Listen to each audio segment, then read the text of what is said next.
Hello, everybody. It has been quite a while since I've done a video, but I saw a great piece by Styx recently on YouTube where he was just inspiring everybody to go out and do what they're going to do and not worry about getting criticism or anything else. Just basically put yourself out there and let the chips fall where they may. I'll leave a link in the description because it was such an awesome video. But the topic I wanted to cover today is one that is near and dear to my heart. It is sugar, and it's related to a bigger discussion about what is a healthy diet. I did an awful lot of research about diet in 2013. I kind of fell down that rabbit hole because I felt like there was a better way for me to eat. I was sick of being hungry all the time. I was sick of feeling like I had to work out in order to maintain my weight. I just felt like that wasn't the truth. That wasn't the best way for anybody to manage their weight or be healthy. It didn't make sense to me that a human being is this complicated organism that is constantly doing all of these complex things without you having to do anything. For instance, breathing. How often do you have to think, oh, how many breaths did I take today? Do I need to take some more breaths? Do I need to take less? So the whole calorie in, calorie out thing just didn't hold water. We're this complex organism, but we have to count our calories. That doesn't make any sense. Now, am I advocating for, just eat, 3 pizzas a day? No, that probably isn't a good idea. But I also think that the human body can naturally regulate a lot of these things. So I went down that rabbit hole, and that's where I found all of the information that I use for my current diet. So I eat a high saturated fat, moderate protein, low carbohydrate diet. I don't eat any sugar. And I've been doing that for over 4 years now, and I feel great. I always have tons of energy. I never have trouble going to sleep. Um, I'm never starving. I can go a whole day without eating, eat at 6 or 7 p.m. and I'm fine. Just one big meal a day. So that was the result of all of the research that I had done in 2013. So I wanted to briefly cover sugar today because I think it's coming out now. More and more outlets are reporting on the effect of sugar on people's health, and I know that one day in the future it will be obvious how bad sugar is for everybody. But while there's still some debate about that in the public sphere, and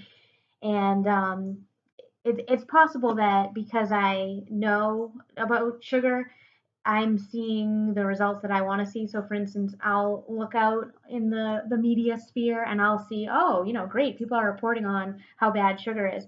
But it's possible that other people aren't seeing that at all. We're all kind of living in our own bubbles right now. So I wanted to just briefly cover sugar. So part of the research that I did a few years ago on diet, a lot of it was focused on the effect of carbohydrates on the body and what that will do to the body, including spiking your blood sugar, and then your body responds with this rush of insulin. It brings your blood sugar down, and then you're hungry. That's where you get that hunger. And sugar has a similar effect. If you want to learn, if you have about an hour and a half to spare, and you want to learn everything about sugar, I highly recommend Dr. Robert Lustig's Fat Chance video on YouTube. Very popular video, and he does the best job of anyone. If you're interested in all the science behind, why is sugar bad for your health? Why does sugar cause obesity? Things like that. He does a much better job than I'll ever do, but it does have to do with a similar effect where sugar again affects your blood sugar. Your blood sugar rises, insulin comes out to bring your blood sugar back down to a healthy level, and then it will over time keep bringing your blood sugar lower and lower, and eventually you become insulin resistant. So it's just like the equivalent of pulling a fire alarm every single day. You go into school or you go into work and you decide you're just going to pull that fire alarm, and the fire department comes out the first time and they say, there wasn't a fire. What's going on? Oh, I pulled it. I'm sorry. Okay, don't do it again. Next day, pull that fire alarm. The fire department comes out. What are you doing? What's going on? Oh, sorry. Accident. I didn't mean to do that. And it's the same thing. When you are ingesting a large amount of sugar, a large amount of carbohydrates, your blood sugar is skyrocketing, and insulin's coming out as an emergency response and saying, "What are you doing? You can't be doing this every day. This isn't healthy. This isn't good for you." Um, and it's the same type of thing where over time, that constant emergency insulin response, it gets worn out, and your body doesn't respond the same way to it. The same way that if you pull the fire alarm every single day, a day is going to come where that fire department isn't going to respond. It's not going to take any of this seriously. So it's the same thing with insulin.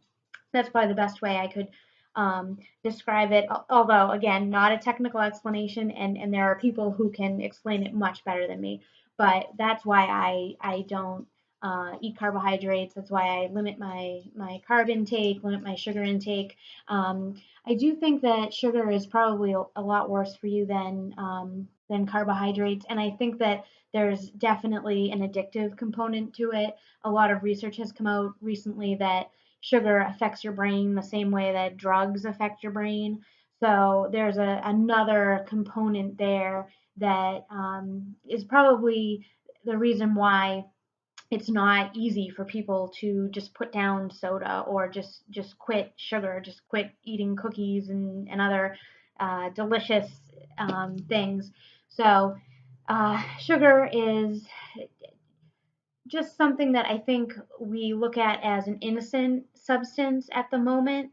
And I just want to kind of put the alert out there that it might not be as innocent as we all have been led to believe that it is.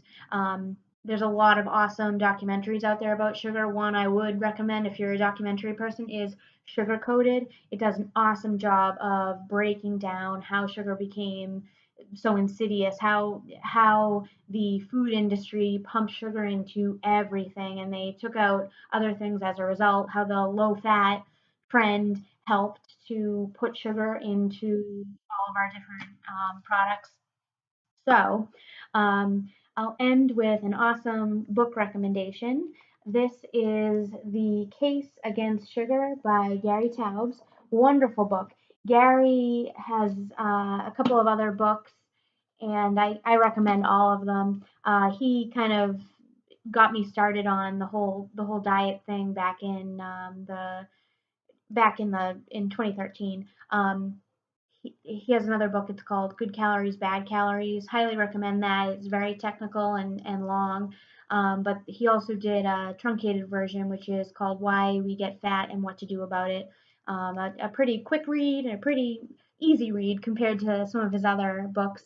So I highly recommend those, but this is a great book if you want to know what's going on with sugar. And once you read this, you probably won't eat as much sugar or drink as much sugar as you do today.